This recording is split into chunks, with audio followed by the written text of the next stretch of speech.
Hola, ¿cómo están? Me llamo Camila Fuchs y les voy a hacer esta ayudantía de reforzamiento para el examen de contabilidad 2.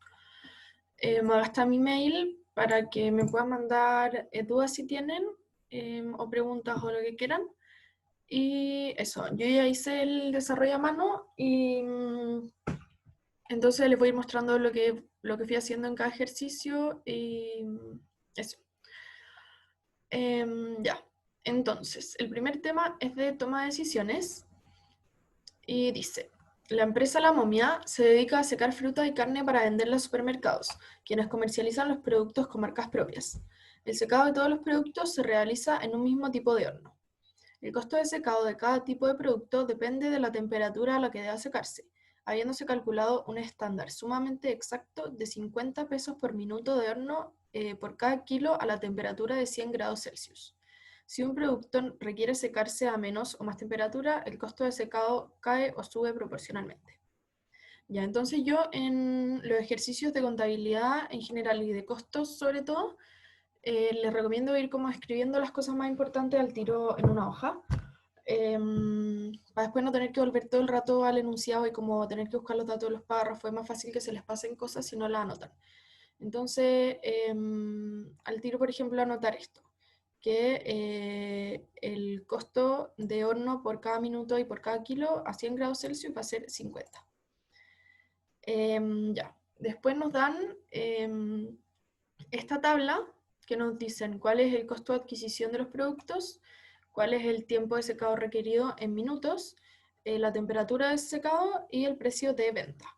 Y nos dicen, por ejemplo, el horno cargado a su máxima capacidad demora 40 minutos en secar los huesillos a una temperatura de 80 grados Celsius.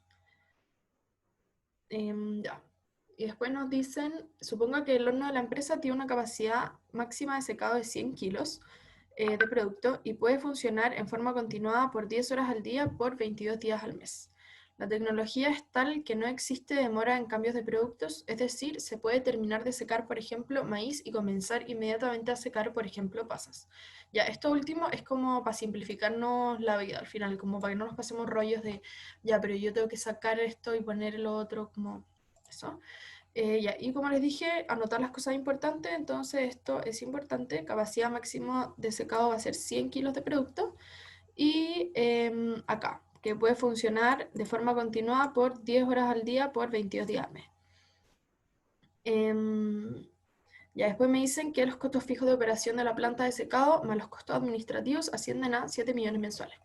Entonces, acá en mi desarrollo, yo aquí anoté todas esas cosas importantes. El costo de secado, la capacidad máxima del horno, las horas de horno que voy a tener y los costos fijos. Eso. Ya, entonces en la pregunta A me dicen, suponga que la demanda máxima que enfrenta la empresa para cada uno de los productos antes descritos es de 6.000 kilos máximo al mes. ¿Cuáles productos secaría y vendería? ¿En qué cantidades? Muestra la utilidad o pérdida lograda cada mes.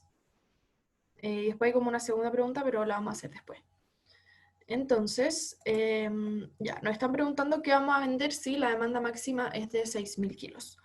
Ya, primero que todo tenemos que ver cuál es el margen por kilo para ver si yo gano plata o no vendiendo los productos que me dieron. Entonces hacemos esta tabla que es como típica de estos ejercicios. Ponemos el precio, que todo me lo dieron en la tabla del enunciado, el costo de adquisición, o sea, al costo que yo compro estos productos, el costo de horas horno.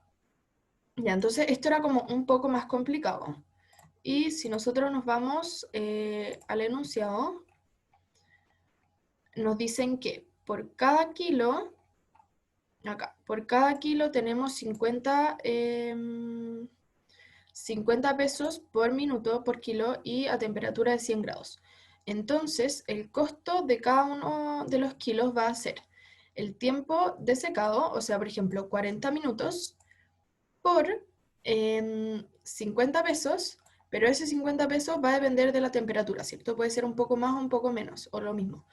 Entonces vamos a poner la temperatura de secado partido en los 100 grados Celsius. Entonces acá, por ejemplo, no pagaríamos 50 pesos de costo por minuto, sino que pagaríamos el 80% de esos 50 pesos, porque no va a estar a 100 grados, sino que va a estar a 80, ¿cierto? Entonces acá lo puse.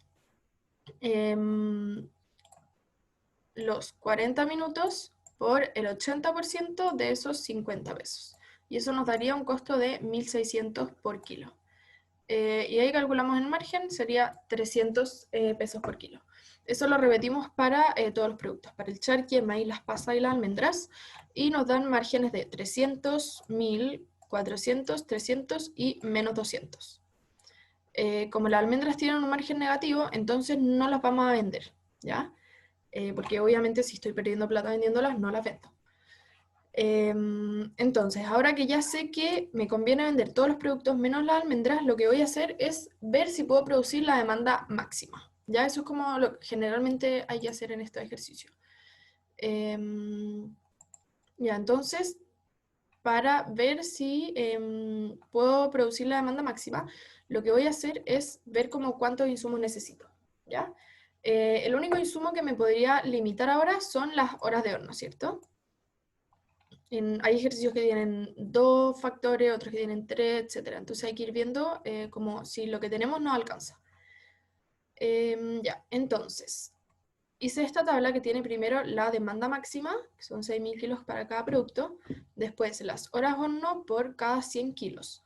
Ya, al final lo ponemos por cada 100 kilos porque la capacidad máxima de mi horno es de 100 kilos, ¿cierto? Entonces yo voy a ir como horneando como en grupos de 100. Y lo puse acá en horas, por ejemplo, esto eran 40 minutos, entonces son 2/3 de hora, y ahí calculamos el total de horas horno.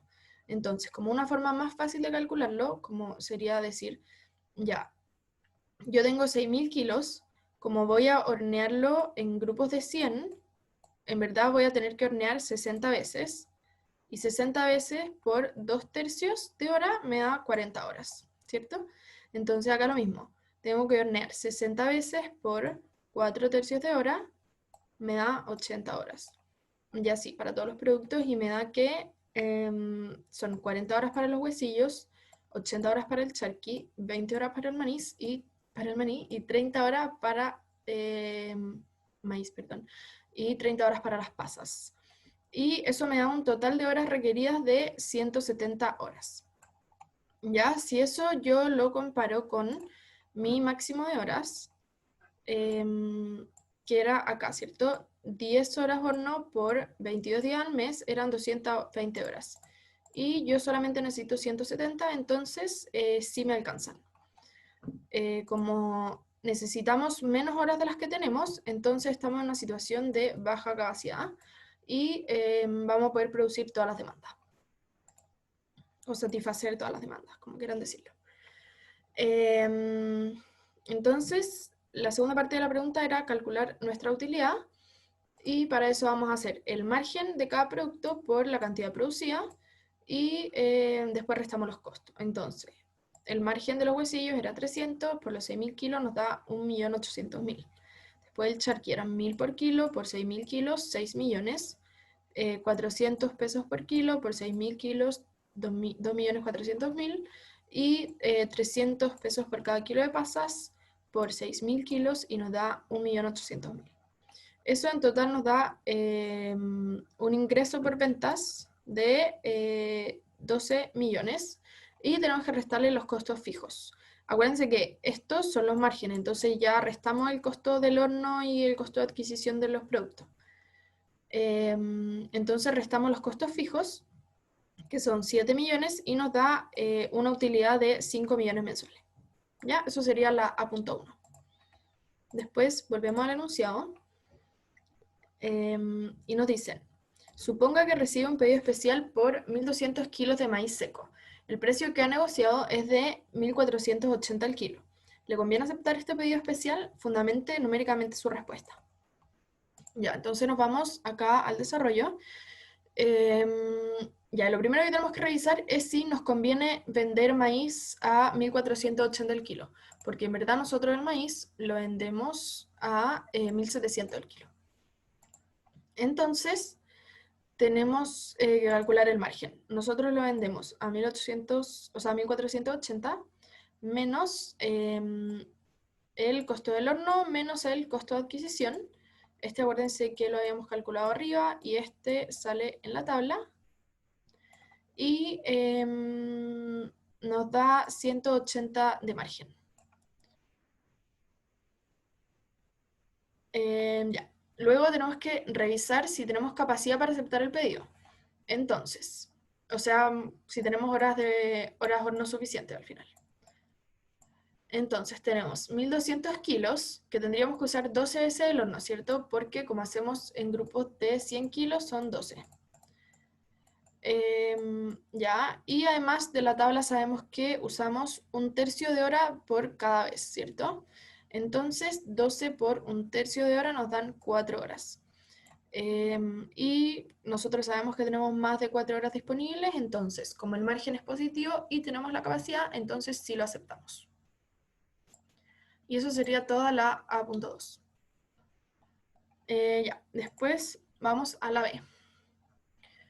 Nos dicen, suponga que la demanda máxima que enfrenta la empresa para cada uno de los productos antes descritos es de 10.800 kilos máximo al mes. ¿Cuáles productos secaría y vendería? ¿En qué cantidades? Muestra la utilidad o pérdida lograda cada mes. Ya, o sea que en la B.2, o sea, B.1 nos están preguntando exactamente lo mismo que en la A.1, pero nos cambia la demanda máxima, ¿cierto? Entonces, la primera parte que hicimos en la A.1, que fue ver si nos convenía vender cada uno de los productos, o sea, esto, nos va a dar exactamente igual, ¿cierto? Los márgenes no han cambiado. Entonces, todavía sabemos que no nos conviene vender almendras. Entonces vamos a tener que hacer solamente la segunda parte, ¿cierto? Ver si tenemos las horas de horno necesarias. Ya. Entonces, vamos a tener que hacer esta misma tabla como para calcular cuántas horas necesitaríamos para satisfacer todas las demandas. Y hacemos exactamente lo mismo. Solo que ahora, en vez de tener que hacer como 60, o sea, 60 como horneadas por producto cada vez, vamos a tener que hacer 108, ¿cierto? Entonces, voy a tener que hornear 108 veces los huesillos por 2/3 cada vez, ¿cierto? 2/3 de hora, y eso me da 72 horas. El charqui también son 108 veces por 4/3, me da 144 horas. El maíz son 108 veces por 1/3, 36 horas. Y las pasas son 108 veces por media hora y nos da... no entiendo qué escribí ahí.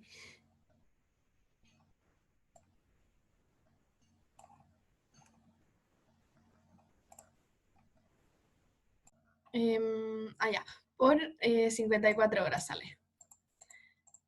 Ya, entonces sumamos todo este total de horas, o sea, sumamos todas las horas para sacar el total y nos dan 306 horas requeridas, pero nosotros solamente tenemos 220. Entonces no nos alcanzan las horas de horno para producir, para satisfacer todas las demandas, ¿ya? Entonces vamos a tener que ver como qué me conviene producir y qué voy a dejar de producir. Como las horas horno son nuestro factor limitante, vamos a tener que sacar el margen según las horas horno, ¿cierto? Para simplificar, como acá en el enunciado me dan los minutos de horno por kilo, vamos a sacarlo según minuto de horno, ¿ya? Como para no tener que transformar ahora, es lo mismo al final. Entonces ponemos el margen de cada uno de los productos y los minutos de horno que requiere cada uno, y dividimos, ¿cierto? 300 dividido 40 nos da 7,5, 1000 dividido 80 nos da 12,5, etc. Y hacemos un ranking, ¿cierto? De como por qué producto gano más según los minutos de horno que pongo. Entonces acá en el maíz, por cada minuto de horno que uso en cocinar maíz, gano 20 pesos, ¿cierto? Entonces va a ser el más alto. Después va el charqui, que son 12,5, después las pasas y después los huesillos. Entonces ese va a ser como mi prioridad para producir. Ya, entonces yo para la producción siempre hago esta tabla que es como poner el producto, la cantidad que produzco, las horas hombre que uso y las que me quedan disponibles. Entonces acordémonos que acá el total eran 220, ¿cierto? Ya. Voy a mostrar una parte de arriba.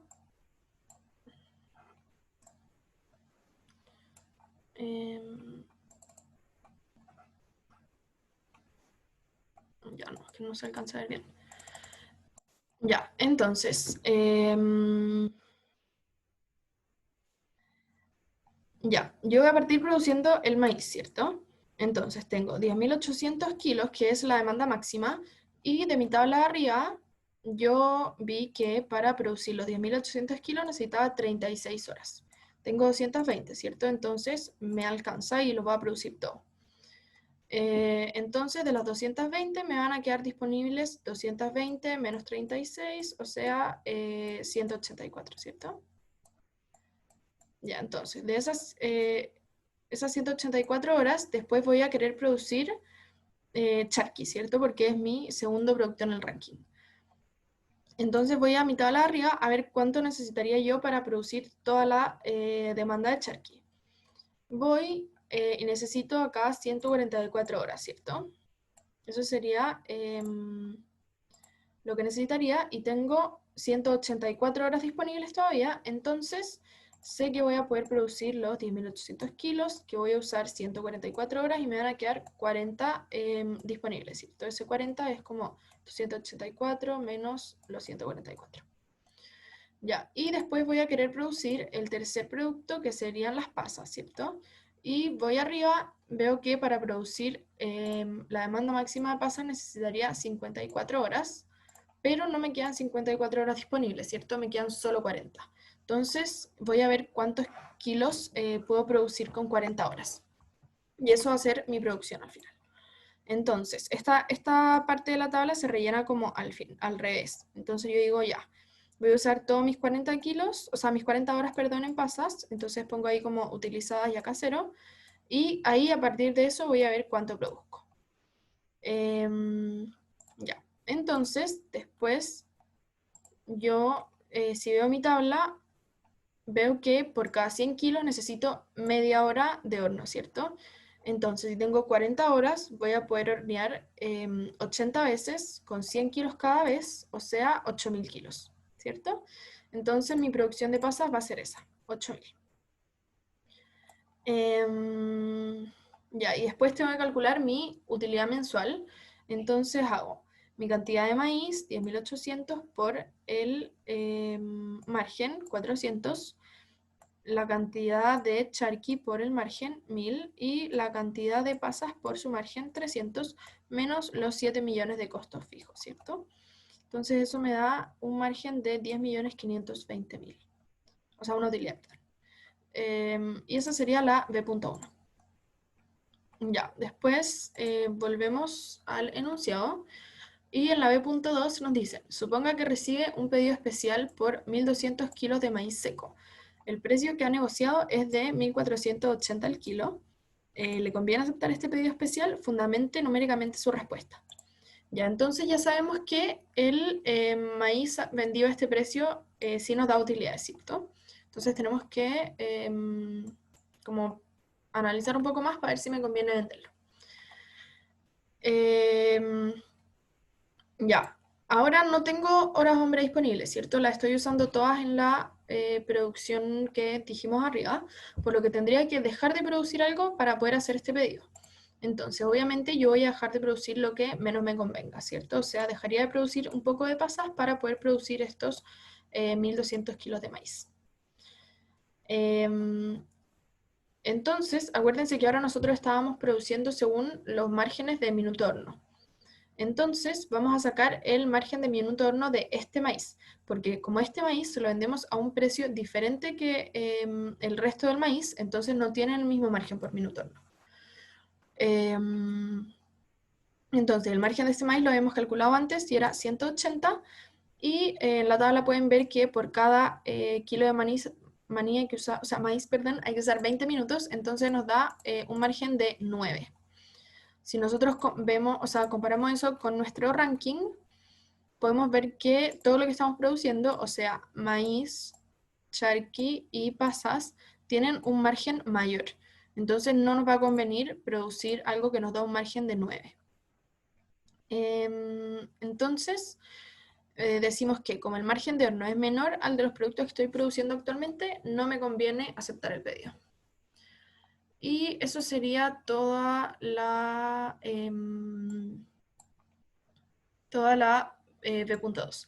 Al final lo tengo que comparar con los otros y no solamente ver que sea positivo, porque como ahora no tengo horas horno disponibles, tendría que dejar de producir algo. Entonces solamente voy a dejar de producir algo si lo nuevo que voy a producir es más rentable. Pero no es más rentable, porque esto es menor a 10, que es el margen más bajo de lo que ya estaba produciendo. Ya. Entonces después vamos al tema 2, que es de punto de equilibrio. Ya, igual que antes, les conviene, o sea, les recomiendo que que vayan anotando las cosas como importantes que les dicen, ¿ya? Eso. Nos dicen, la empresa Flying Blue es una línea aérea de bajo costo y está evaluando la posibilidad de abrir un nuevo vuelo con destino a Limassol. Dado que la empresa no tiene aviones disponibles, para poder abrir este nuevo vuelo va a ser necesario arrendar los aviones a otra aerolínea, lo que tendrá un costo mensual de 27.000 por avión y ser posible arrendar hasta 3 aviones al mes. Ya, entonces, destacamos esto, ¿cierto? Esto es importante. El costo mensual es de 27.000 por avión y podemos arrendar hasta 3 aviones al mes. Considerando la distancia al destino, cada avión solo podrá realizar un vuelo diario. Cada avión tiene una capacidad máxima de 100 pasajeros. Entonces esto también es importante, ¿cierto? Cada avión solo un vuelo diario y cada avión tiene una capacidad máxima de 100 pasajeros. Nos dicen, de acuerdo con los registros históricos de Flying Blue, se estima que en cada vuelo realizado a este nuevo destino, el avión se ocupará en un 80%. Ya, estas cosas como que nos dicen que según estudios o estimaciones, no sé qué, siempre los vamos a tomar como si fueran ciertos, ¿ya? Entonces, si nos dicen que se estima que el avión se ocupará en un 80%, asumimos que eso va a ser así. Entonces, si son 100 pasajeros y un 80% de ocupación, sabemos que en cada avión van a ir 80 pasajeros, ¿cierto? Ya. Después nos dicen, para poder operar este nuevo destino, Flying Blue tendrá que contratar más pilotos y azafatas. La aerolínea sabe que por cada 20 vuelos mensuales que realice debe contratar un piloto, entonces eso lo destacamos, y por cada 25 vuelos mensuales realizados debe contratar 5 azafatas. Ya. El sueldo mensual de un piloto es 1.300 y el de las azafatas es 650. El costo de la benzina para cada vuelo es de 1.200. Todas estas cosas, acuérdense que yo las voy destacando, pero también pero la idea es como ir anotándolas al tiro, ¿ya? Nos dicen después, además será necesario realizar avisos publicitarios para dar a conocer la nueva ruta. La aerolínea tiene presupuestado realizar 12 avisos publicitarios al mes con un costo de 1.000 cada uno. Entonces, 12 avisos publicitarios con un costo de 1.000 cada uno. También se requerirá incurrir en gastos de administración y mantenimiento de la página web por 2.000 al mes. Entonces, costos de la página web 2.000 al mes. Y será necesario arrendar un nuevo local de atención al público por 2.000 al mes. Este local requerirá de 2 encargados con un sueldo mensual de 800 cada uno. Ya, después nos dice, Flying Blue, a pesar de ser una aerolínea de bajo costo, le preocupa la satisfacción de los clientes, por lo que requerirá realizar 4 estudios de marketing durante el año con un costo de 2.500 cada uno. Entonces, 4 estudios anuales con costo de 2.500 cada uno. Y contratar a un encargado para monitorear este aspecto durante el año con un costo mensual de 850. Entonces, un encargado con sueldo de 850. Nos dicen, la aerolínea también deberá incurrir en gastos de administración por 30.000 mensual. Si decide abrir este nuevo destino. Nos dicen, Flying Blue, por ser una aerolínea de bajo costo, no incluye servicio de comida a bordo ni la posibilidad de escoger asiento como parte del pasaje pagado. Pero si los clientes pagan un poco extra, pueden obtener estos servicios. Los servicios ofrecidos, los precios y los costos por pasajeros son los siguientes. Ya, entonces nos dicen que si que si compran solo pasaje, el pasaje les va a costar 50 y el costo para la aerolínea es de 15. El pasaje más comida se vende a 65 y a la aerolínea le cuesta 20. Pasaje más asientos son 70 70 pesos de precio y 22 de costo para la aerolínea, y el pasaje más comida más selección de asiento cuesta 80 y a la aerolínea le cuesta 25. Nos dicen, históricamente el 55% de los pasajeros de Flying Blue solo paga el pasaje, un 25% compra el pasaje más servicio de comida a bordo, un 15% compra pasaje más la posibilidad de escoger asiento y el resto paga por el pasaje más los otros dos servicios. Ya, entonces esto, igual que lo del 80% de ocupación, lo vamos a tomar como que fuera real, ¿cierto? Como, o sea, que se va a cumplir para siempre. Ya, entonces nos dicen, con la información anterior y considerando meses de 30 días, determine cuántos aviones debe arrendar y cuántos pilotos y azafatas debe contratar Flying Blue como mínimo para alcanzar un punto de equilibrio. Ya, entonces, vamos al desarrollo. Y como les dije, yo siempre escribo toda la información. Ya creo que es demasiado útil hacerlo y ayuda demasiado a ordenarse, como a ordenar todo en la cabeza. Ya, entonces, lo primero que hice fue como ir diciendo, como ir, o sea, no sé si, como separando los costos según de qué dependen, como poniéndolo en categorías, puede ser. Ya, entonces, tenemos el arriendo de los aviones, que son 27.000 mensual, y tenemos 3 aviones mensuales, ¿cierto? Que pueden hacer un viaje diario. Entonces, al final, el costo del arriendo de los aviones va a depender de cuántos vuelos haga, ¿cierto? Si hago 30 o menos, voy a arrendar solamente uno. Después, entre 30 y 60, voy a arrendar 2 y después 3. Ya, entonces, como esto depende de la cantidad de vuelos y tengo como categorías dentro de eso, voy a saber al tiro que esto me va a servir para los tramos, ¿cierto? Tramos. Ya, después me dicen que la capacidad máxima es 100, que se estima una ocupación del 80%, entonces al tiro podemos decir esto, ¿cierto? Que cada vuelo va a tener 80 pasajeros. Después me hablan de los pilotos. Un piloto cada 20 vuelos, me dan el sueldo mensual y también depende del número de vuelos, igual que el arriendo de los aviones, ¿cierto? Entonces eso también voy a decir que va a tener como tramos. Y las azafatas son 5 azafatas cada 25 vuelos, con un sueldo mensual de 650, también depende del número de vuelos, ¿cierto? Entre 0 y 25 voy a tener 5, entre 25 y 50 voy a tener 10, etc. Y entonces esto también es como por tramos. Después me dan el costo de la benzina, que son 1.200 por vuelo. Entonces esto depende directamente de cada vuelo, ¿cierto? Que no es como que no es el mismo tipo de costo que los 3 que vimos arriba, ¿cierto? Es diferente. Ya. Después seguimos leyendo.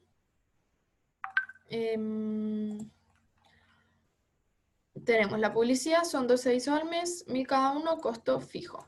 Después, página web, 2.000 al mes, costo fijo. Arriendo, 2.000 al mes, costo fijo.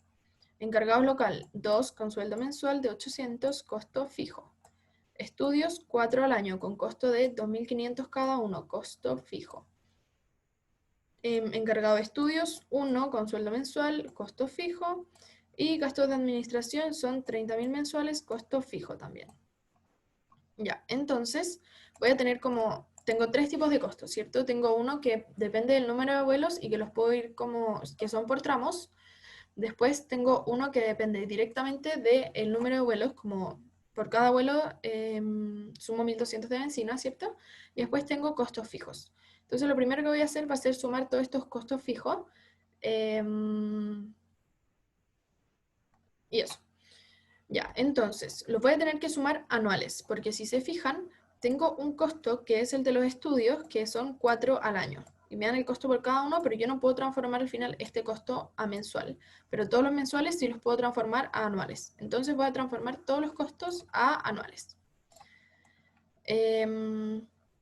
Ya, entonces, tengo el costo de publicidad, son 12 meses por 12 publicidades mensuales, por 1000 cada una me da 144.000. Página web son 2000 mensuales por 12 meses, 24.000 y así, ¿cierto? Eso, cuando lo sumo todo, me da un total de 591.400. Ya. Después tengo que buscar mi canasta, ¿cierto? Acuérdense que siempre van a tener que encontrar una canasta y la vamos a hacer por vuelo. Ya. Si volvemos al enunciado, teníamos esta parte, ¿cierto? Que nos dicen que el 55% de los pasajeros pagan pasaje, el 25% compra pasaje más comida, un 15% compra pasaje más asiento y el resto paga el pasaje más comida más asiento. Entonces, vamos a escribir eso, ¿cierto?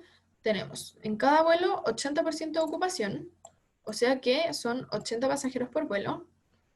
Y después tenemos un 55% que paga solo pasaje.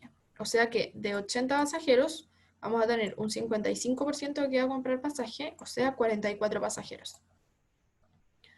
Después, un 25% va a comprar pasaje más comida y el 25% de 80 pasajeros es 20, ¿cierto? Entonces 20 personas van a comprar pasaje más comida. Después tenemos un 15% que va a comprar pasaje más asiento, entonces van a ser 15% por 80, 12 pasajeros, y el resto compra pasaje más comida más asiento. Entonces hacemos el 80% menos 44, menos 20, menos 12, que son estos tres que ya calculamos, y nos dan que son 4 pasajeros. También podríamos haberlo calculado como 100% menos 55%, menos 25%, menos 15%, y de ahí sacábamos este mismo 4%. Ya, entonces cuando ya tenemos la canasta formada, o sea que va a ser formada por 45 personas que compran solo pasaje, por 20 que compran pasaje más comida, por 12 que compran pasaje más asiento, y por 4 que compran pasaje más comida más asiento, podemos sacar nuestro margen, ¿cierto? Entonces, nosotros tenemos en el enunciado esto, ¿cierto? Los precios y costos de cada uno de los pasajes. Entonces podemos sacar el margen que nos da cada uno. Entonces, por los que son solo pasaje, nuestro margen va a ser 50 menos 15, ¿cierto? O sea, 35. Bueno, y así con todos tenemos que ver cuánto nos da, ¿cierto? Entonces, nuestro margen va a estar dado por la cantidad de personas que compran pasaje, solamente pasaje, y por su margen. Después los que compran pasaje más comida, pasaje más asiento y pasaje más comida más asiento. Y además tenemos que restar el costo de benzina, ¿cierto? Que era nuestro costo que dependía directamente de los vuelos, que era como un costo variable, totalmente. Ya, esto nos da un margen de 2036 por vuelo. Ya, una vez que tenemos la canasta hecha y el margen por canasta, tenemos que irnos a los tramos, ¿cierto? Porque nos falta ver cuáles van a ser nuestros costos de aviones, de pilotos y de azafatas. Sería como el tercer tipo de costo que tenemos, ¿cierto? El que era divisible por tramos. Entonces lo que vamos a tener que hacer es partir formando tramos que tengan como la menor cantidad de cada uno y ver si logramos cubrir los costos con la capacidad que tenemos, ¿ya? Entonces, nuestro primer tramo va a ser con un avión, un piloto y 5 azafatas. Con un avión sabemos que podemos hacer 30 vuelos, ¿cierto? Con un piloto podemos hacer 20 vuelos y con 5 azafatas podemos hacer 25 vuelos. Entonces acá como que nos está limitando al final el piloto, ¿cierto? Porque solamente nos alcanza para hacer 20 vuelos. Entonces este tramo va a ser entre 1 y 20 vuelos mensuales. Ya, entonces calculamos los costos de tener un avión, un piloto y 5 azafatas por todo el año, ¿cierto? Porque tenemos nuestros otros costos fijos por todo el año.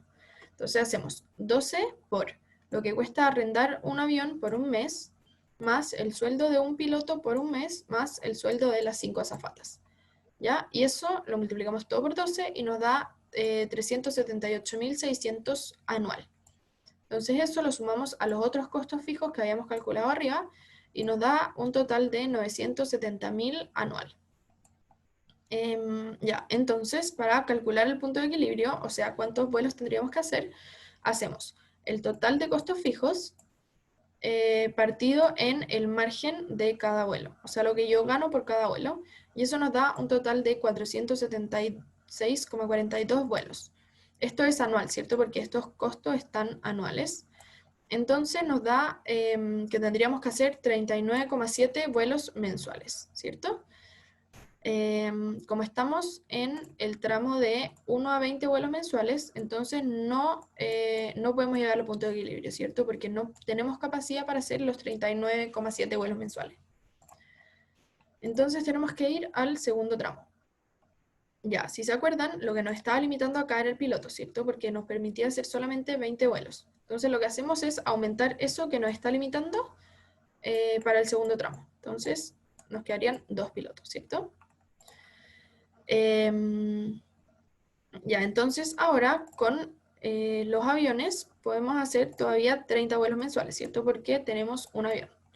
Después con los pilotos podemos hacer 40, ¿cierto? Porque 2 pilotos, 20 vuelos cada uno, nos da 40 y seguimos teniendo 5 azafatas que nos alcanza para hacer 25 vuelos. Entonces, lo máximo que podemos hacer son entre 21 y 25 vuelos. Ya, entonces, de nuevo, vamos a hacer los costos multiplicados por 12, ¿cierto? Porque esto está en anual. Entonces, el costo mensual de arrendar el avión, más el sueldo mensual de los 2 pilotos, más el sueldo mensual de las 5 azafatas, y nos da 394.200 anual. Lo sumamos a los otros costos, ¿cierto? Y nos da un costo de 985.600 anual, en total. Para encontrar el punto de equilibrio, dividimos el total de estos costos por el margen de cada uno de los vuelos y nos da un total de 484.009 vuelos anuales, lo dividimos en 12 y nos dan 40,34 vuelos mensuales, ¿cierto?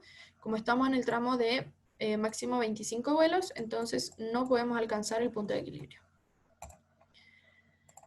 Ya, entonces nos tenemos que ir al tercer tramo, ¿cierto? Entonces nos acordamos, con los aviones podíamos hacer 30 vuelos, con los pilotos podíamos hacer 40 vuelos y con las azafatas podíamos hacer 25 vuelos. Entonces, ¿qué nos está limitando? Las azafatas. Entonces tenemos que contratar más. Como las contratamos como en grupos de 5, entonces ahora vamos a tener 10, ¿cierto? Y vamos a poder hacer 30 vuelos según los aviones, 40 según los pilotos y 50 con las 10 azafatas. Entonces, ahora vamos a poder hacer entre 26 y 30 vuelos, porque ahora los aviones son los que nos limitan. Entonces, sacamos los costos de este tramo y sería los 12 meses por el arriendo mensual del avión, más el sueldo de los 2 pilotos, más el sueldo de las 10 azafatas, y nos da 433.200 anual. Después, los costos totales serían los 591.400 que ya calculamos, más los costos de este tramo, nos da 1.024.600 anual, y calculamos el punto de equilibrio, ¿cierto? Entonces, yo para llegar al punto de equilibrio tendría que tener un ingreso de igual a mis costos fijos, o sea, de 1.024.600. Como por cada vuelo gano 2.036, entonces tendría que hacer 503,24 vuelos anuales. Divido en 12 y me dan 41,94 vuelos mensuales, pero como estoy en el tramo entre 26 y 30 vuelos mensuales, no me alcanza. Entonces no llego a un punto de equilibrio. Ya. Lo que me estaba limitando eran los aviones, ¿cierto? Porque podía hacer solamente 30 vuelos, entonces voy a tener que agregar un avión. Entonces ahora voy a tener 2 aviones, 2 pilotos y 10 azafatas. Con 2 aviones puedo hacer 60 vuelos, ¿cierto? Con 2 pilotos puedo hacer 40 y con 10 azafatas puedo hacer 50. Entonces voy a poder hacer entre 31 y 40 vuelos mensuales. Calculo los costos del tramo, los 12 meses por el arriendo de los 2 aviones mensual, más el sueldo de los 2 pilotos, más el sueldo de las 10 azafatas, y me da 757.200 anual. Lo sumo a los costos, todo esto, y me da 1.348.600. Calculo el punto de equilibrio, el ingreso que quiero tener para tener utilidad cero, partido en lo que me da cada uno de los vuelos, y me da 662.000,4 vuelos anuales. Eso me da que tengo que hacer 55,2 vuelos mensuales, pero estoy en un tramo que no me deja hacer esa cantidad de vuelos, entonces no me sirve. Y tengo que irme al próximo tramo, ¿cierto? Acá lo que me estaba limitando era la cantidad de pilotos, entonces voy a tener que agregar un piloto. Entonces ahora voy a tener 3 pilotos, 2 aviones y 10 azafatas, que puedo hacer 60 vuelos con, 60 vuelos con los 2 aviones, 60 vuelos con los 3 pilotos y 50 vuelos con las 10 azafatas. Ya, calculo los costos del tramo. Tengo 12 meses por el arriendo de 2 aviones, por el sueldo de 3 pilotos, más el sueldo de 10 azafatas, me da 772.800. Eso lo sumo a mis costos fijos que ya había calculado arriba y me da 1.364.200. Calculo el punto de equilibrio y me da 670 vuelos anuales. Y eso lo divido en 12, me da 55,8 vuelos mensuales.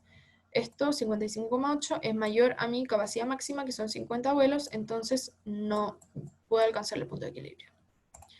Y paso al próximo tramo, ¿cierto? Lo que me estaba limitando son los 50 vuelos que puedo hacer con las 10 azafatas, entonces voy a tener que contratar 5 azafatas más, ¿cierto? Voy a tener que tener 15. Entonces, calculo los costos con 2 aviones, 3 pilotos y 15 azafatas. Son 12 meses por el arriendo de 2 aviones, por el sueldo de 3 pilotos, por el sueldo de 15 azafatas, y me da 811.800. Eso lo sumo a los costos fijos que ya tenía y me da 1.403.200. Eso lo divido por el margen de cada vuelo y me dan 689 vuelos anuales, que significan 57,43 vuelos mensuales. Y eso sí está dentro de mi tramo, ¿cierto? Porque este tramo son 60 vuelos mensuales máximo y necesito hacer 57 para alcanzar el punto de equilibrio. Entonces, para alcanzar el punto de equilibrio tengo que contratar 2 aviones, 3 pilotos y 15 azafatas. Y esa sería la pregunta A. Después me voy a la pregunta B y me dice, considerando una tasa de impuestos de 20%, determina la utilidad anual que obtiene Flying Blue si realiza 58 vuelos mensuales. ¿Qué pasa si realiza 62 vuelos mensuales? ¿A qué se debe la diferencia? Ya. Entonces, acá. Para realizar 58 vuelos mensuales, yo sé que estoy en el tramo 6, ¿cierto? En el mismo que usé antes, que me permite hacer entre 51 y 60 vuelos. Entonces, tengo mis costos fijos, que son estos, ¿cierto? 1.403.000. Y ahí tengo todo para calcular mi utilidad. Mi utilidad va a ser 12 meses por 58 vuelos mensuales por el margen de cada vuelo, menos mis costos fijos, ¿cierto? Eso lo multiplico por 1 menos los impuestos, porque a mí me va a llegar eso de ingreso, ¿cierto? Y entonces mi utilidad va a ser de 11.805. Ya. Después, si quiero hacer 62 vuelos mensuales, yo sé que voy a tener que contratar más cosas, ¿cierto? Voy a tener que pasar al próximo tramo, porque el tramo que yo estaba usando era el tramo 6, ¿cierto? Que era como máximo 60. Entonces veamos, ¿qué me estaba limitando? Con los 2 aviones podía hacer 60 vuelos, ¿cierto? Con los 3 pilotos también podía hacer 60 vuelos. Con las 15 azafatas podía hacer 25 por 3, o sea, 75.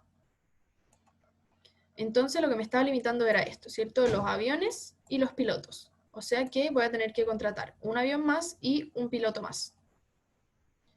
Entonces calculo acá los costos del tramo 7. Serían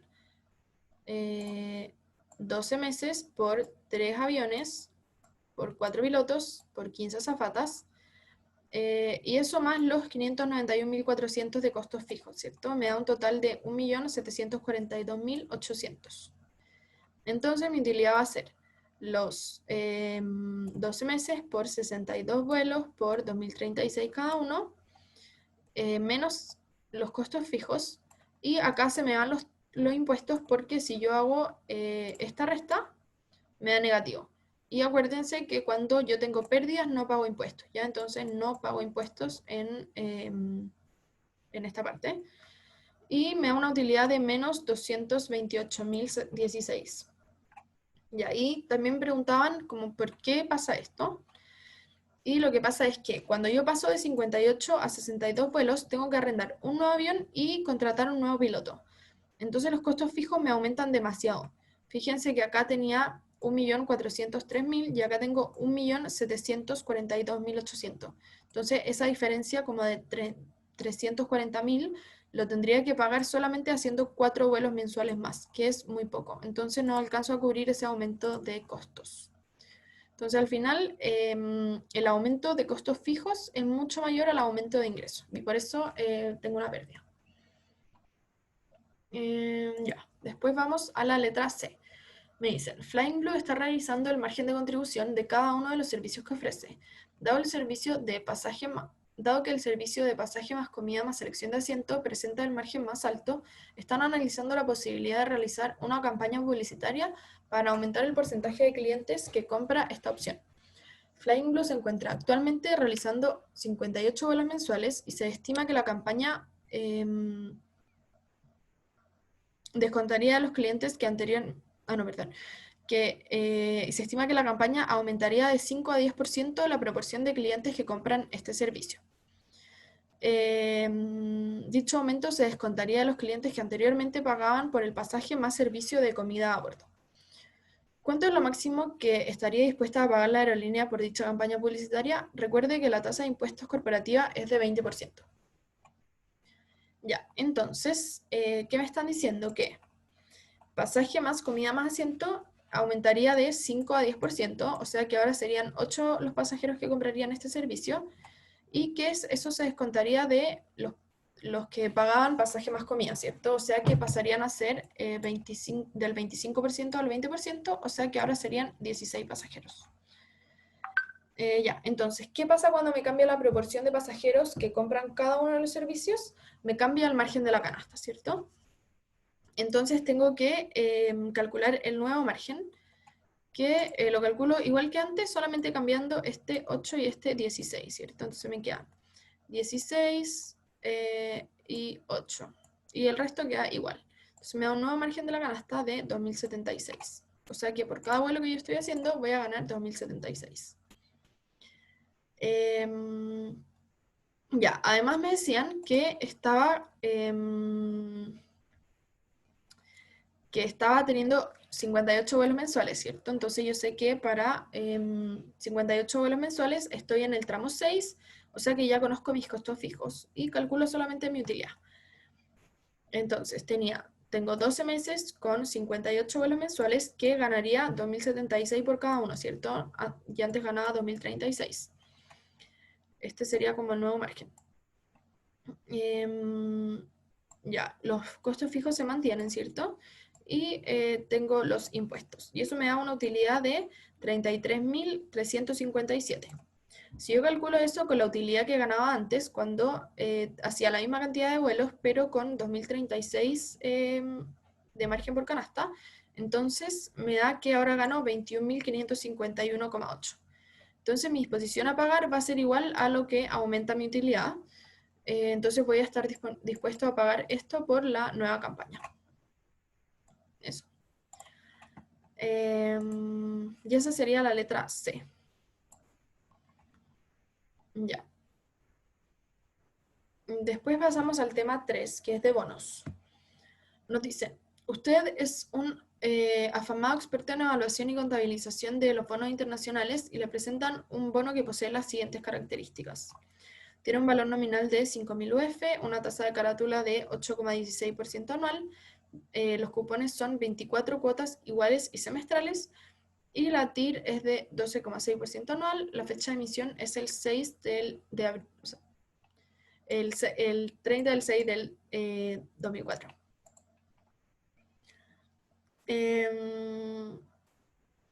Ya, entonces me dicen, usted sabe además que este instrumento financiero se contabiliza en UF. No sé por qué está como cortado el enunciado en todas partes. Mediante el método indirecto de contabilización de bonos. Me dicen específicamente a usted le piden que responda a las siguientes preguntas. ¿Cuál debiera ser el precio del bono a la fecha de emisión, o sea, el 30 del 6 del 2004, para los efectos de determinar las tasas semestrales de carátula y de mercado? Para los efectos de determinar las tasas semestrales de carátula de mercado, utilice interés compuesto. Esto es, 1 más R anual es igual a 1 más R semestral al cuadrado. Esto es como lo que hemos hecho siempre en contabilidad. Ya. Entonces, lo que me están preguntando es cuál va a ser el precio del bono a la fecha de emisión. Ya, entonces, yo sé que el precio del bono es el valor presente de los pagos con la tasa de mercado, ¿cierto? Entonces, lo primero que tengo que hacer es calcular el valor de cada uno de los pagos, ¿cierto? De los cupones. Entonces, para eso voy a usar la tasa de carátula, o sea, la que es como la tasa del bono en sí, ¿ya? Como los pagos son semestrales y me dan la tasa anual, ese 8,16, yo lo transformo a semestral y me da que es 4%, ¿ya? Además, yo sé que el valor presente de los cupones tiene que ser igual al valor nominal del bono, o sea, 5.000 UF. O sea que puedo hacer esta ecuación, ¿cierto? Como de valor presente. Sé que el valor presente de todos los cupones tiene que ser 5.000, que la tasa que uso es del 4%, que son 24 pagos. Entonces ahí puedo despejar el valor de cada uno de los cupones. Y me va a dar 327,93 UF. Ya. Y como les dije antes, el precio del bono es el valor presente de los cupones, pero usando la TIR, ¿ya? Entonces, ahora uso la tasa de mercado, que es esta, ¿cierto? 12,33, pero los cupones me los pagan cada 6 meses, entonces saco la tasa semestral, que me da 6%. Entonces, el precio del bono va a ser los cupones partido en la tasa. Y ahí, bueno, termino de hacer la fórmula presente, ¿cierto? El 1 menos 1 partido en 1 más la tasa y el número de pagos. Y nos da que el precio va a ser 4.115,6. O sea que yo estoy comprando algo a 4.115, pero su valor nominal es mayor, ¿cierto? Es de 5.000. Entonces vamos a decir que hay un bajo precio, ¿cierto? Ya, esa sería la A. Después en la B me dicen, ¿cuáles debieran ser todos los registros contables, asientos, que debieran hacerse en UF desde la perspectiva del inversionista, comprador del bono, en los semestres 1, 2 y 24? Explique sus cálculos. Ya. Entonces, los asientos que debo hacer los semestres 1, 2 y 24. Entonces, estamos pensando que yo compro el bono hoy día, ¿cierto? Como en tiempo cero.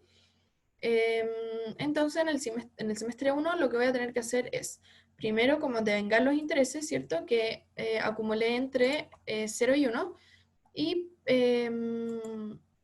el pago del cupón. Entonces, para primero devengar los intereses, vamos a poner como lo que me deberían pagar y lo que me pagan. Ya, esa es como la idea que se hace en estos asientos. Entonces, primero vamos a usar según la tasa del bono que le puse R. Me deberían pagar los intereses según el valor presente de un mes antes, ¿cierto? Entonces, cuando yo lo compré, el valor presente de los bonos según esta tasa era 5.000 y según la otra tasa eran 4.115, ¿ya? Entonces, el 4% de esos 5.000 me da 200 y según la tira ahora nos da el 6% según el valor presente de todos los cupones un mes antes, o sea, cuando lo compré, y me da 246,94. Entonces, en intereses por cobrar, voy a poner 200. En el ingreso financiero voy a poner los 246,94. Al final, estos 200 es lo que me deberían pagar según el bono. Los 246,94 es lo que realmente me pagan con la tasa de mercado. Y voy a tener este bajo precio que lo saco por diferencia, que es al final la diferencia entre lo que me deberían pagar y lo que me pagan, ¿cierto? Eso. Ya, después tengo que poner el pago del cupón, ¿cierto? Entonces, yo sé que mis cupones van a ser de 327,93 y después al otro lado pongo lo que se me descuenta del bono y los intereses por cobrar. Entonces, yo ya sé que los intereses por cobrar van a ser 200, ¿cierto? Porque lo saqué de acá arriba. Y estos 127,93 los pongo también por diferencia. Por diferencia. ¿Cierto? Que serían los 327 menos los 200. Ya, después me voy al semestre 2. Entonces, tengo primero los intereses de vengado, ¿cierto? Igual que antes. Ya, entonces, los intereses que me deberían pagar al final va a ser igual que antes, como el valor del bono al fin del semestre anterior. Entonces, a fin del semestre 1, yo tenía que mi bono eran 5.000 menos los 127,93, ¿cierto? Que sale de aquí, de esto de acá. Entonces, el 4% de eso me da 194,88. Y según la TIR es el 6% de los 4.115 iniciales más los 246,94 que viene de acá, del ingreso financiero. Y a eso le resto lo que me pagaron, ¿cierto? Entonces eso me va a dar me va a dar que como lo que me pagan son 242,06. ¿Ya? Acuérdense que esto acá es el valor del bono al final del semestre anterior, ¿cierto? Al final del semestre 1. Ya, entonces ahora me voy a rellenar el asiento y pongo intereses por cobrar, lo que me deberían pagar según el bono, ingreso financiero, lo que realmente me pagan, y saco el bajo precio por diferencia, ¿cierto? Bueno, si eso fuera al revés y los intereses por cobrar fueran mayores que el ingreso financiero, lo pondría al otro lado, ¿cierto? Y lo pondría como un sobreprecio y también lo saco por diferencia. Ya, después tengo que poner el pago del cupón. Ya, igual que antes, mi cupón yo sé que es de 327,93. En los intereses por cobrar pongo lo mismo que acá arriba y saco el valor que voy a restar del bono por diferencia. Ya, después voy al semestre 24. Entonces voy a tener que hacer las mismas dos cosas, ¿cierto? Los intereses de vengados y después el pago del cupón.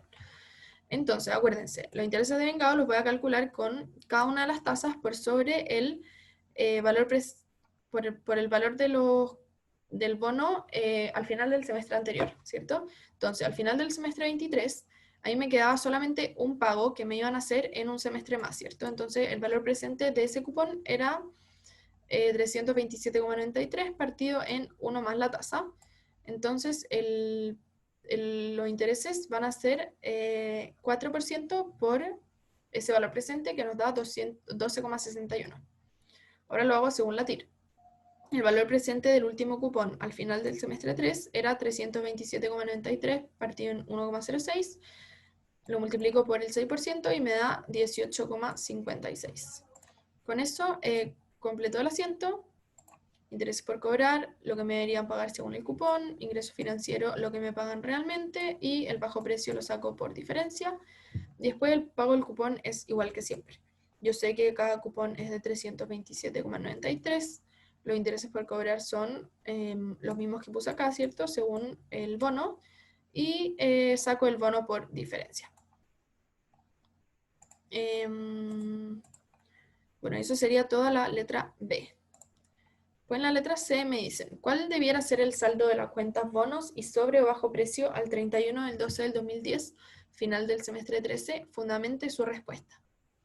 Ya, entonces, acuérdense que el valor del bono en un determinado momento del tiempo va a ser el valor presente de los pagos que quedan.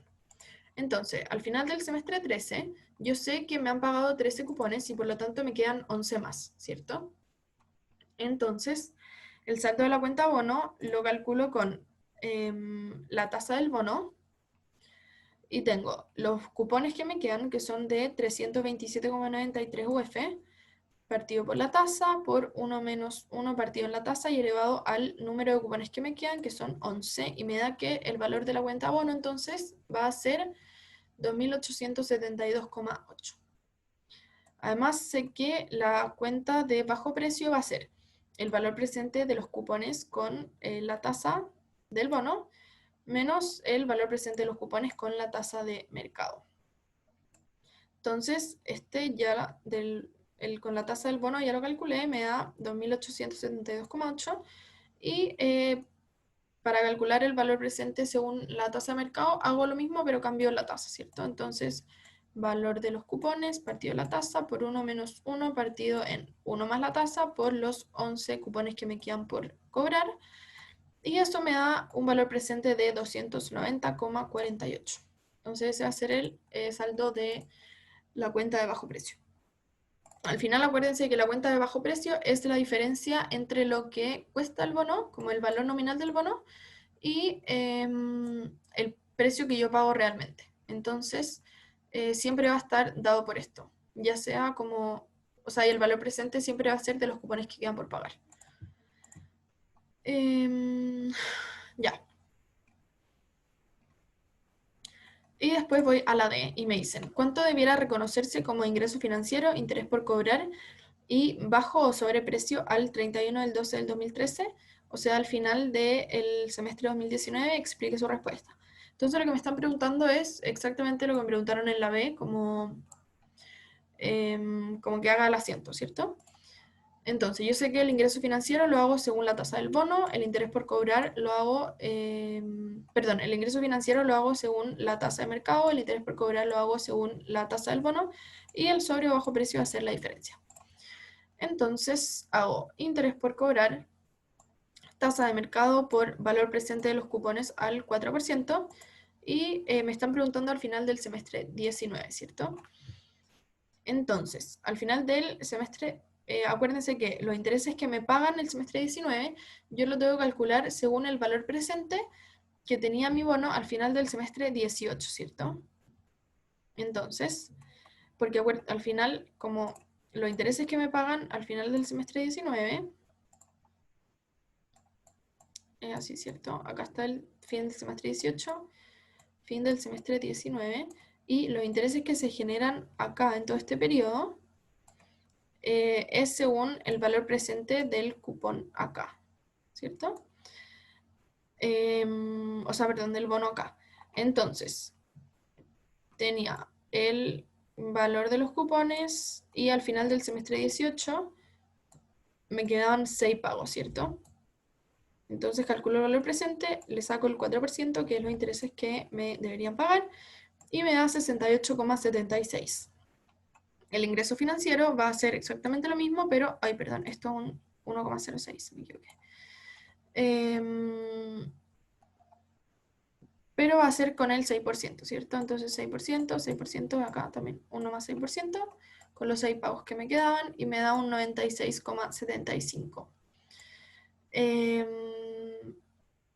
Entonces, el bajo precio va a ser lo que me pagan menos lo que me deberían pagar, y me da 27,99.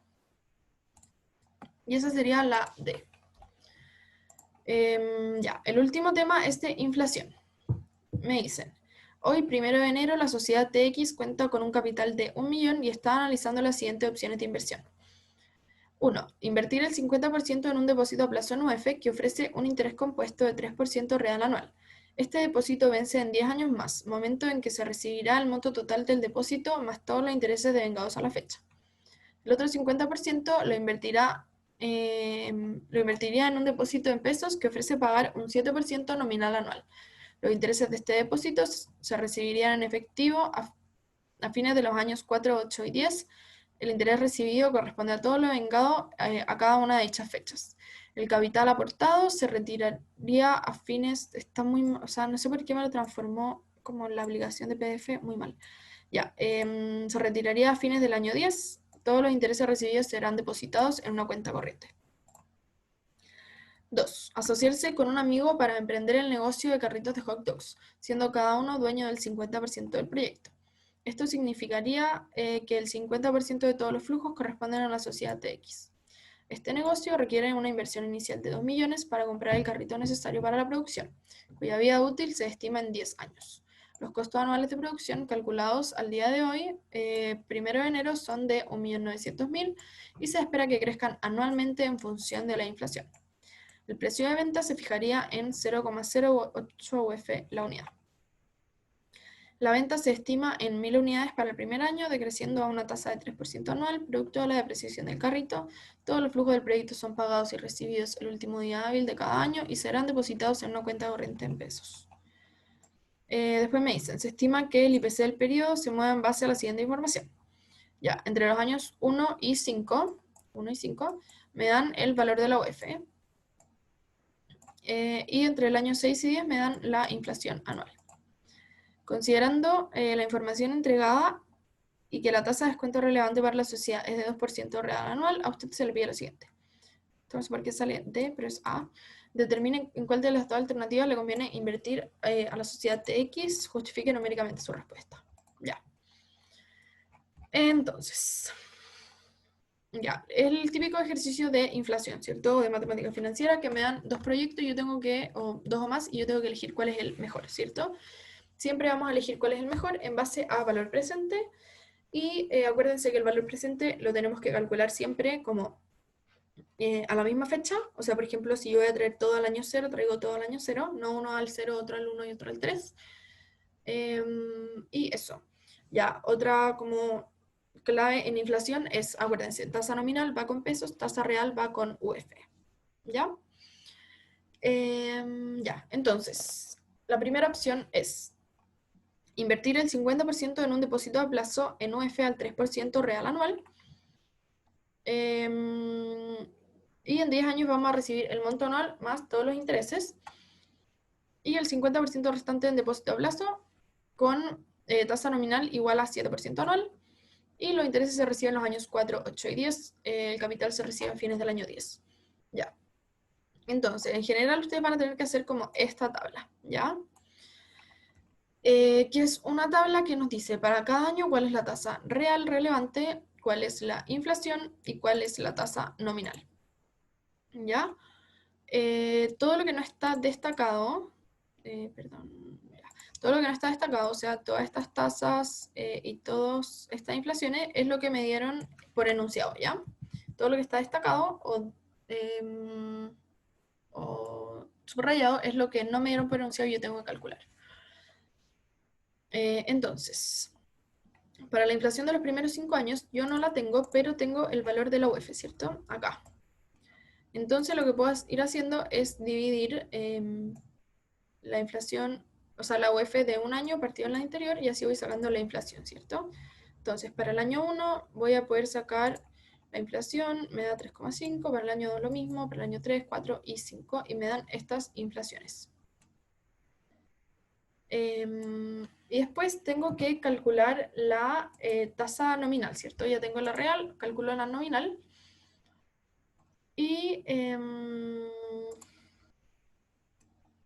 uso la fórmula de Fischer, ¿cierto? Es que la tasa nominal va a ser 1 más la inflación por 1 más R menos 1. Este 1 generalmente uno lo pone acá, ¿cierto? Y pone como 1 más I es igual a 1 más pi por 1 más R. Ya entonces como yo ya tengo la inflación y la tasa real para todos los años, entonces puedo calcular la tasa nominal para todos los años. Y puedo terminar de completar esta tabla, ¿cierto? Ya, entonces ahora sí voy a ir a calcular cuál es el valor presente de la primera opción. Entonces primero tengo el depósito a plazo en UF, ¿cierto?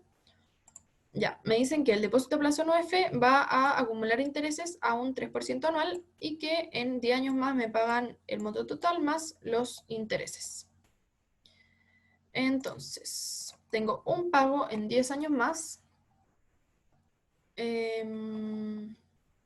Ya, eso. Entonces, primero tengo que calcular cuánto voy a depositar yo en ese depósito a plazo, ¿cierto? Yo sé que voy a depositar la mitad de mi plata, yo tengo 1.000.000, entonces voy a depositar 500.000 y el valor de la UF hoy día en tiempo cero es 25.000, o sea que voy a depositar 20 UF, ¿cierto? Esas 20 UF van a crecer a una tasa de 3% real. Acuérdense que UF va con real. Entonces a los 10 años voy a tener las 20 UF que deposité por 1 más la tasa de interés elevado a 10. Entonces en 10 años más voy a recibir 26,88 UF. Para sacar el valor presente voy a usar la tasa de interés relevante. O sea, la tasa de descuento relevante que me decían en el enunciado, ¿cierto? Que era... me la daban acá, 2% real anual. Entonces el valor presente va a ser el monto que me van a pagar en 10 años más partido en la tasa elevado a 10, porque es en 10 años más, acuérdense, me da un valor presente de 22,05 UF. Como hoy día la UF vale 25.000, entonces me van a pagar, o sea, el valor presente es 551.240. Ya. Después tengo que sacar el depósito a plazo en pesos, ¿cierto? Vamos a leer acá, me dicen el 50% restante en depósito a plazo en pesos con igual 7% anual, los intereses se reciben los pagos 4, 8 y 10 y el capital se recibe a fines del año 10. Entonces, el primer año me van a pagar 500.000 por... o sea, al final el primer año me van a... El año 4, ¿verdad? Me van a pagar los intereses acumulados entre el año 1 y el año 4, ¿cierto? Entonces, del año 1 al año 4 tengo que multiplicar por la tasa de interés elevado a 4, y ahí tendría como el total acumulado, pero quiero solamente los intereses, entonces el resto de los 500.000 me van a pagar 155.398. En el año 8 me da lo mismo, porque al final del año 4 me quedé con 500.000 en mi cuenta que empezaron a subir, subir, subir de nuevo, ¿cierto? Entonces, acumulo intereses 4 años más y vuelvo a restar los 500.000 porque solo me van a pagar los intereses, entonces van a ser de nuevo 155.398 y ahí mi cuenta quedó de nuevo en 500.000, ¿cierto? Que acumulo intereses por 2 años más y en el año 10 finalmente me van a pagar los intereses, que serían estos 72.000, ¿cierto? Más los 500.000. Entonces ahí tendría los pagos que me hacen cada año. Ya, entonces, como todo esto está en pesos, yo tengo que trabajar con tasas nominales, ¿cierto? Como la tasa nominal cambia cada año, entonces voy a tener que dividir como por la tasa de cada año, ¿cierto? No puedo hacer como la fórmula de valor presente porque, porque la tasa cambia, ¿cierto? O si no haría como el flujo partido en 1 más la tasa y elevado a la cantidad de años cuando me hacen el pago, ¿cierto? Por ejemplo, 4. Pero como acá ahora esta tasa cambia para cada año, uso las tasas relevantes de cada año. Entonces, nosotros las tenemos acá calculadas, ¿cierto? Las tasas nominales. Entonces, para el pago que me hacen en el año 4, voy a usar estas 4 tasas. Después, para el pago que me hacen en el año 8, voy a usar todas estas tasas y para el pago del año 10 las voy a usar todas. Entonces, calculo valor presente. El primer pago son 155.398 por la tasa del año 1, la del año 2, del año 3, del año 4. Después, en el año 8, uso la tasa del año 1, por la tasa del año 2, por la tasa del año 3, por la 4, 5, 6, 7, 8. Uy, se me cortó acá esto, perdón. Y bueno, lo mismo para el año 10, ¿cierto? Que uso todas las tasas. Entonces, esto me va a dar este valor presente de 557.256,33. Y sumo los dos valores presentes que calculé de los dos depósitos a plazo y me da esto, 1.108.496. Esto es el valor presente de todos los pagos. Entonces, en verdad, lo que yo ganaría es esto menos lo que voy a invertir, que sería 1 millón. Entonces, ganaría 108.496. Después me voy a la opción 2. La opción 2 era hacer un carrito de hot dog, ¿cierto? Entonces, tiene una vida útil de 10 años, o sea, todos los flujos van a ser por 10 años. Me dan costos anuales en función de la inflación. Costos anuales que son 1.900.000 y me dicen que crecen en función de la inflación. Después me dicen que cada hot dog lo voy a vender en 0,08 UF, que la cantidad vendida van a ser 1.000 unidades el primer año y que va a decrecer a 3% anual.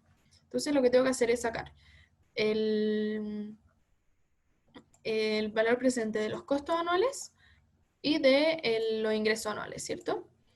Entonces, me dan estos costos anuales que me dicen que hoy día son 1.900.000, pero que van a crecer en función de la inflación y que se pagan a final de año. Entonces, lo que uno tendría que hacer, ya, acá esto lo hice como de dos formas, pero era como para mostrarles que, como que haciendo las cosas de la forma fácil, en verdad se ahorra mucho tiempo, ¿ya? Entonces, acá lo clave era que me digan que crece en función de la inflación. Entonces, ¿qué crece en función de la inflación? La UF, ¿cierto? Entonces, igual que la UF. Entonces, lo más inteligente es transformar este 1.900.000 a UF y calcular el valor presente en UF usando la tasa real. Porque ahí puedo usar solamente una tasa, ¿cierto? Y eso. En cambio, si lo hago en plata, tendría que sacar como el monto que me van a costar, o sea, el monto de los costos cada año y después sacar una tasa para cada año, como multiplicando las tasas nominales. Y en verdad un cacho y es demasiado cálculo y después como sumar todo esto es complicado, pero se puede hacer. Y daría, bueno, no dan exactamente iguales porque todo esto tiene muchas aproximaciones, ¿ya? Pero se puede hacer y queda bien, aunque toma mucho tiempo, ¿ya? Yo se lo puedo mostrar haciéndolo con UF. Entonces nos da este valor presente, ¿ya? Que era como lo inteligente que podíamos hacer, decir, ya, como crece en función de la inflación, entonces lo transformo a UF y siempre me van a pagar una cantidad fija de UF, ¿cierto? Entonces, eso voy a decir. Entonces, si hoy día el costo es de 1.900.000 y la UF hoy día son 25.000, entonces significa que me están pagando 76 UF y que cada año me van a pagar 76 UF, ¿cierto? Porque este monto va a crecer a función de la inflación, pero el valor de la UF también va a crecer a nivel de la inflación. Entonces, esto al final lo vamos a multiplicar por 1 más pi y esto también por 1 más pi. Entonces, siempre me va a dar el mismo 76, ¿ya? Entonces, hago el valor presente de la 76 UF con la tasa real, acá tasa real elevado a los 10 años, ¿cierto? Y me dan 682,68 UF. Esto lo multiplico por 25.000, que es el valor de la UF hoy, y me da 17.066.912. Y ese sería el valor presente de los costos. Después tengo el valor presente de los ingresos, que me decían que eran 1.000 hot dogs este año a 0,08 UF. Como lo tengo en UF, uso tasa real, ¿cierto? Tasa real más la tasa de decrecimiento. Acuérdense que esto es menos G, y como mi G es negativo, me queda más, ¿cierto? Ay, perdón, esto me equivoqué cuando lo escribí. Es 0, esto es 1 más G, como mi G es negativo, debería ser 1, o sea, 0,997, ¿cierto? Pero el resultado está bien. ¿Ya? Y elevado a 10 porque son 10 años y me da 709,33 UF por 25.000, que es el valor de la UF hoy, y me da 7.733.265. Entonces, el valor presente de la opción 2 es la resta de los ingresos, ¿cierto? Menos los costos, pero acordémonos que yo solo voy a recibir la mitad de los pagos porque solamente estoy poniendo la mitad de la inversión. Entonces, en verdad, el valor presente es 333.177 y acordémonos que yo estoy poniendo acá 1 millón. Entonces, lo que yo ganaría sería negativo. Sería menor a 0. Entonces, aunque no tuviera aunque no tuviera como una otra alternativa, no me convendría invertir en esto porque tiene un valor presente negativo. Entonces, ¿cuál opción me conviene? La opción A, ¿cierto? Porque tenía ganada 108.000. Ya, entonces después vamos a la B y me dicen, suponga que finalmente TX decide no invertir en ninguna de las dos alternativas anteriores y que hace un negocio propio. Después de 10 años, analiza su inversión y se da cuenta que aumentó su poder adquisitivo en 15% total durante ese periodo. ¿Cuánto dinero tiene la sociedad en 10 años bajo este escenario? ¿A qué tasa nominal anual corresponde esta ganancia en su riqueza? Ya. Entonces, ¿qué me están diciendo? Que aumentó el poder adquisitivo. El poder adquisitivo significa poder comprar más, ¿cierto? Yo ahora puedo comprar un 15% más de las cosas que podía comprar hace 10 años. Ya, entonces, ¿qué era como la clave en esto? Acordarse que las UF tienen un poder adquisitivo constante porque se ajusta según inflación. O sea que, por ejemplo, si la UF hoy día me alcanza para comprar 30 Super 8, siempre me va a alcanzar para comprar 30 Super 8, ¿ya? Entonces, si yo tengo un 15% más de poder adquisitivo, significa que tengo un 15% más de UF, ¿ya? Entonces, mi cantidad de UF aumentó, ¿ya? Entonces, ¿qué hice yo? En T0 yo tenía 1.000.000 partido en 25.000 UF, ¿cierto? O sea que tenía 40 UF. En T10 sé que voy a tener 1,5 por esa UF, porque como creció mi poder adquisitivo, entonces creció mi cantidad de UF. Entonces ya no tengo 40 UF, sino que voy a tener 46 UF, ¿ya? Pero me están preguntando cuánta plata tengo, entonces yo necesito saber cuánto vale la UF hoy día. Entonces, si me voy al enunciado, yo sé el valor de la UF en el año 5 y tengo la inflación desde el año 6 al año 10, ¿cierto? Entonces lo que voy a hacer es multiplicar la UF del año 5 por 1 más la inflación del año 6, ahí voy a tener la UF del año 6. Multiplico por 1 más la inflación del año 7 y voy a tener la UF del año 7 y así hasta llegar a la UF del año 10, ¿ya?